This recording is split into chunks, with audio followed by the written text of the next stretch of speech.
of me. Fascinating thing. All right, we're continuing our conversation with Saul Albom, who's in Oslo, Norway, talking about finances and whatnot. Before we jump into personal finances, a couple of things. What's going on with this whole European Euro, Germany getting upset, Merkel pitching a fit? What's going on? Okay, so it's not politically expedient to give Greece money, the Hellas money to retire at 50. So they're getting a lot of pushback, and what Merkel proposed was like, we need to put a bureaucrat that can veto whatever the Greeks put up if we don't like it. Okay, so imagine China comes in and says, well, we don't like Obama and Boehner's plan for 2012. So we have this guy here and Mr. Who's going to give you the thumbs up, thumbs down on your budget and your austerity and how much money you're spending on defense and how much money you're spending on pension. Yeah, we would just smack them in the face and they go down faster than Demi Moore on a crack pipe. So. What they have going on is another onslaught, which is for your World War II buffs out there, is when Hitler came in and more or less said, hey, Austria, you're with us now. So that's what's going on, is that we have history doesn't repeat itself, but it certainly rhymes. And now we have Germany sucking the sovereignty of another state, and that would probably happen with Spain and Portugal and probably should be with Italy too. So there you go. We have our onslaught going, and the Germans are taking over. And it's not anything I was.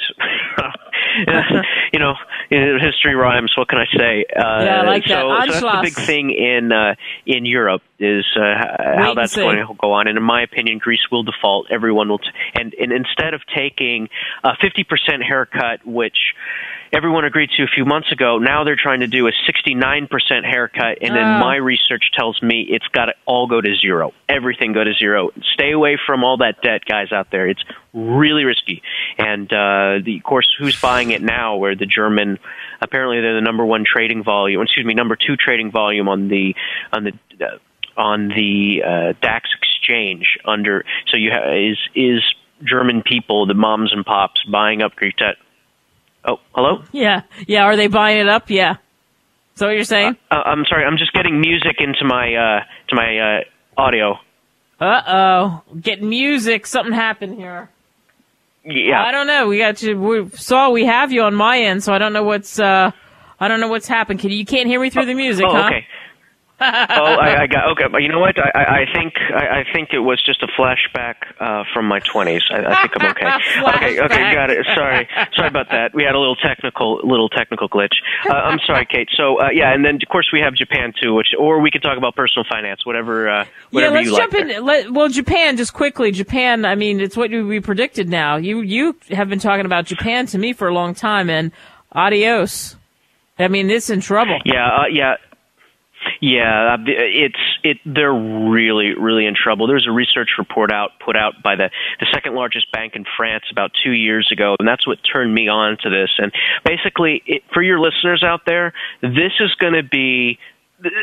like betting on Michael Jackson, or this is like betting on Michael Jackson before.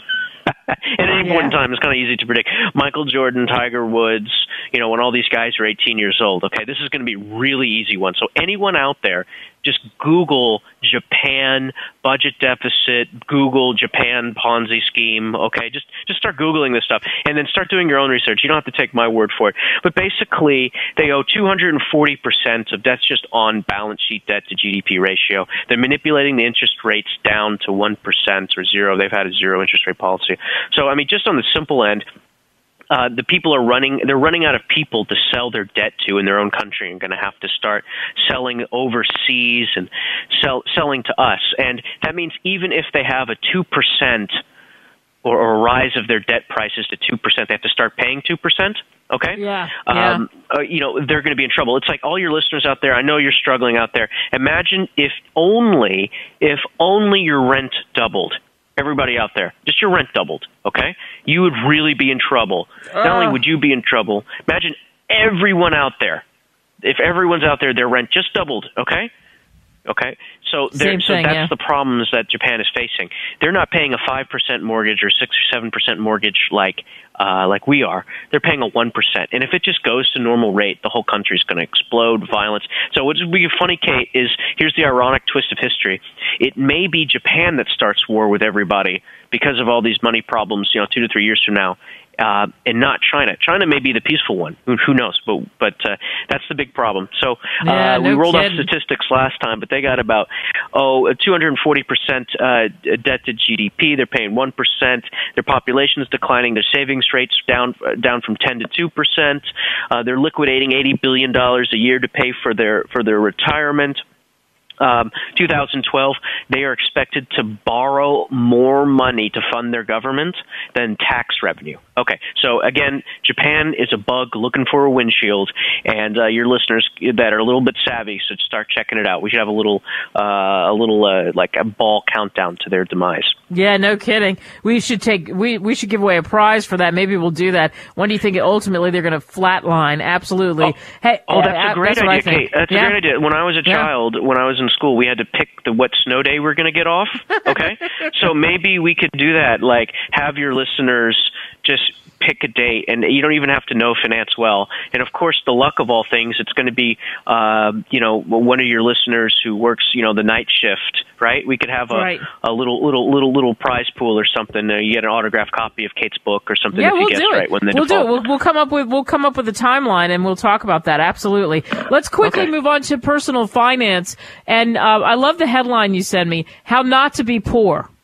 Yeah, yes. Basically, you can live a great life in America and Western countries as long as you're not poor. So basically, there's 3 main rules to not be really poor, and then there's a couple things that I put up. We may be running out of time, but to talk about middle class mistakes that people make, and because I grew up poor, so some of those things that I learned poor is, even though I'm doing well for myself, still kind of affect my mentality. So we can talk about that. But basically, how not to be poor is just 3 rules. And I think we talked about this. This is kind of a rehash of an episode we had about 3 years ago. We talked about this. 3 things. 1, from high school. 2, wait till you turn 21 to get married and then have children. So no teenage pregnancy out there. I know you guys are thinking about that. Everyone loves it. Yeah. Okay. And 2nd is have a full-time job. If you can just do those 3 things, okay, and then I would add on, just stay away from drinking and driving, because that's really expensive, ruins everything. I've had friends that's gone through that. You can also hurt people. And stay away from just drugs and alcohol. Stay away from drugs and alcohol, graduate from college, don't have children out of wedlock, and you will have a great life. Okay. That's easy, huh? So here's the statistics to back it up. If you just graduate from high school, wait till you're 21 to get married and have kids, and then do your best to have a full-time job, you only have a 2% rate of poverty in the U.S. Wow. If you violate all 3 rules, then this is according to the Brookings Institution, okay, then you have a 76% chance of being below the poverty line. You break all 3. Oh, that's scary. 76%. If you do not graduate from high school, if you have kids before you're 21, okay, right, and you don't do a good job of holding just any full, I don't care if it's hauling trash, it's a noble job, I don't care, okay, just anything, 40 hours a week, and you will not be poor. Wow. All right, so that's sage advice, because you've got the statistics from the Brookings Institute to back it up. And you say there's mistakes that middle class people make, and that's what tanks them. Yes, yeah. This really turned me on. This really got me thinking about this when I met a guy who worked at a really big hedge fund, and he said that the hedge fund company, they did a really bad job, okay, and they closed the hedge fund, okay, lost everybody money. But here's the deal, I'll never forget, is that the hedge fund manager bought furniture that was antique, okay? So he would buy tables and desks, I don't know, that were $20,000 a piece. But when he screwed up and he had to fund his hedge fund, when he sold the furniture, he broke even or made money because they were antiques. Okay, Quality. so what I'm trying to get a point across is that there's certain things that wealthy people do that even when they're using disposable money, stuff that we would buy. I was like, man, I bought an office, I bought it, and then I paid a few $1,000s, and then if it didn't work out, I would have to liquidate it. I get like 50 cents for this cheap stuff. These chairs you have to resell and everything like that. Sure. So that got me thinking about how my clients and how wealthier people and how when I started making money, how I should start spending money. And there's a few things that people do and one of them is I kind of sent you a little list here, Kate, sure. which is. We'll start from the bottom, which is they don't buy quality for the wrong reasons. So a lot of times, because we don't have enough money in the moment, we'll go to, I don't want to name a name, but we'll buy cheap things that don't last. And we're saying, well, if we buy 5 cheap things, then they'll be better than having one expensive thing. Okay, so a lot of times clothing, for instance. So you have to buy cheap jeans that fall apart after a few washes. And, that really got me thinking about that. So really is when you're looking to make purchases, you got to make sure that if you're going cheap, it really is the best way to do it. But usually it's not. Believe it or not, when you take a look at quality things that you buy, and maybe Kate, maybe quality Kate, you can comment about this more, but we have a lot more to talk about as far as credit card debt and contract and things like that. Yeah, we're going to do that, definitely. We'll do that next time around. Saul Albom, thank you so much. Hang with us, everybody.